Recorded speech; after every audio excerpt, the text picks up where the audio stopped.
అది ఓ సాంబా గురు. ఇప్పుడు మనం ఏం చేస్తున్నావురా? ఈ ఆట కొట్టి చూపిస్తావు గురు. నువ్వు ఎప్పుడు కరెక్టే. తాజా వార్త, తాజా వార్త. రాయుడు గారి అనుమతి లేకుండా మన ఊరు పొలిమేరలు దాటి ఓ గూడు బండి మన ఊర్లోకి వచ్చేస్తుంది. అందులో ఉన్న ఆసామి ఎవడో కానీ కాసేపట్లో ఇక్కడికి వచ్చేస్తాడు. తాజా వార్త, తాజా వార్త. గూడు బండి అయినా గూడ్సు బండి అయినా సరే మా నాన్న అనుమతి లేకుండా ఊళ్ళో రావడమా? సమ్మతించగా సమ్మతించను. గురు, నువ్వు సమ్మతించినా సమ్మె చేసినా ముంగోట పుడుతూ వచ్చేస్తుంది బండి.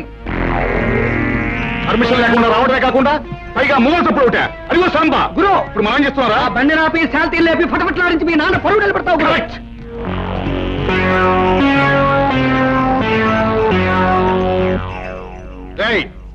బండిలో పడుకున్న బాట్కోనాయాల పర్మిషన్ లేకుండా ఈ ఊళ్ళో కాలెడితే కలగిరిపోతుంది తెలుసా?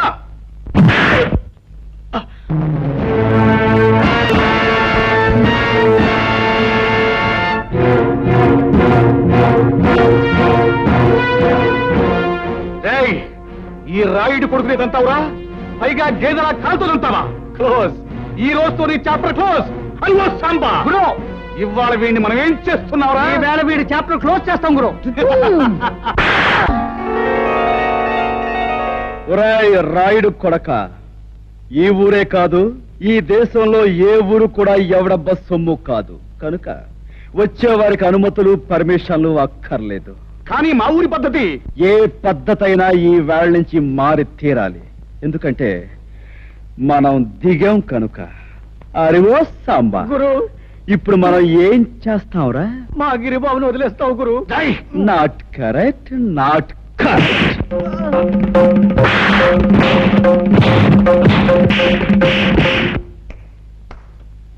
రాయ్, వాడిని తీసుకువెళ్ళి మూతి మీద మొహం మీద కాపలం పెట్టండి. రైట్.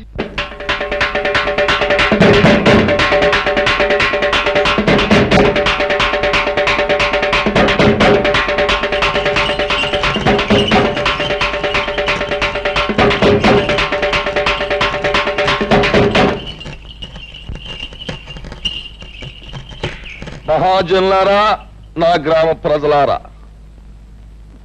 చక్కగా సల్లగా సాగిపోతున్న మన ఊళ్ళోకి ఈ అరిగాడనేవాడు పాములాగా వచ్చి ఇషాన్ని గక్కి ఊరిని అల్లకల్లోలం చేసేశాడు. అందుకే ఆడి చేత బాగా పొలావు తినిపించి మరీ గెంటేశాను ఊళ్ళోంచి. కానీ వెళ్ళిపోయినోడు ఆడు ఊరుకోలేదు. పగబట్టిన పావులాగా మళ్ళీ తిరుగుళ్ళోకి వచ్చాడు. మరి పచ్చినెత్తుర్ని పానకంలాగా తాగేసి ఆ రుద్రయ్య గారితో స్నేహం చేశాడు. ఇద్దరు కలిపి ఊరిని బూడిద చేసేయాలని ఓ ప్లాన్ వేసుకున్నారు. మాట్లాడమేమో లింగం? అయ్యా, హరి రుద్రయ్య ఎన్ని నేరాలు ఘోరాలు చేశారో మీ ముందు బయట పెడుతున్నాం. వీళ్ళ గురించి నిజం తెలిసాక శాస్త్ర ప్రకారం వీళ్ళని ఏం చేయాలో మీరే నిర్ణయించండి. ఏమిటి?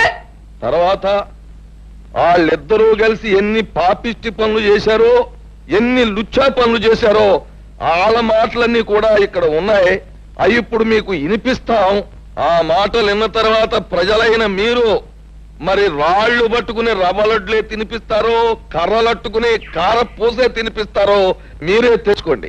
అమ్మాయి పద్మ, ఆ కనెక్షన్ లో వైర్లు జాగ్రత్తగా ఉన్నాయా? అంతా రెడీ నాన్న. పేపర్ వినిపించే ప్రతి మాట సినిమా పాటలా వీధి వీధిన మారుమోగిపోతుంది. ఇక ఆలస్యం ఎందుకు, నొక్కే.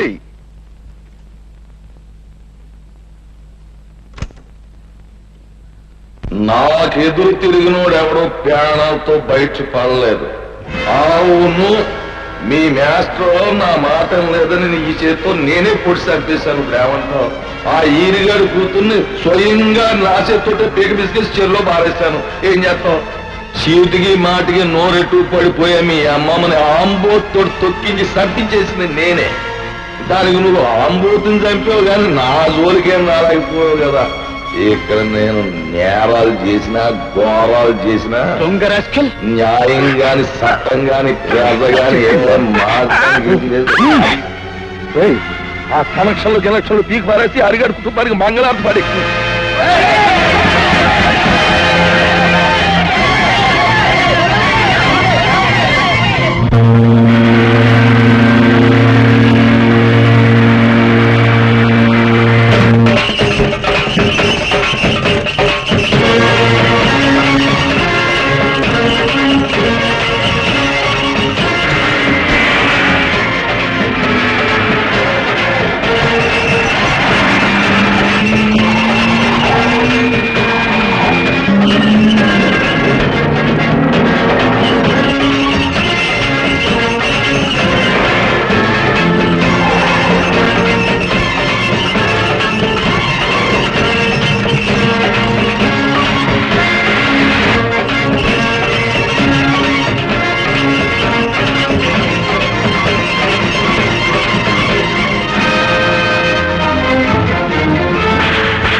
చేసిన దారుణాలకి, ఈ పల్లె ప్రజలకు నువ్వు చేసిన అన్యాయాలకి, వ్యక్తిగతంగా నాకు నా కుటుంబానికి నువ్వు చేసిన ద్రోహానికి నిన్నిక్కడే నరికి పోగులు పెట్టగలను. కానీ నేను ఆ పని చెయ్యలేను. ఎందుకంటే నేను చట్టానికి బద్ధుణ్ణి. ఈ పల్లెకొచ్చే ప్రతి ఆఫీసర్ని నువ్వు ఏదో రకంగా నోరు మూయిస్తున్నావని తెలిసింది. అందుకే ప్రభుత్వం ప్రత్యేకంగా నీ విషయం తెలుసుకోవడానికే నన్ను ఇక్కడికి పంపించింది.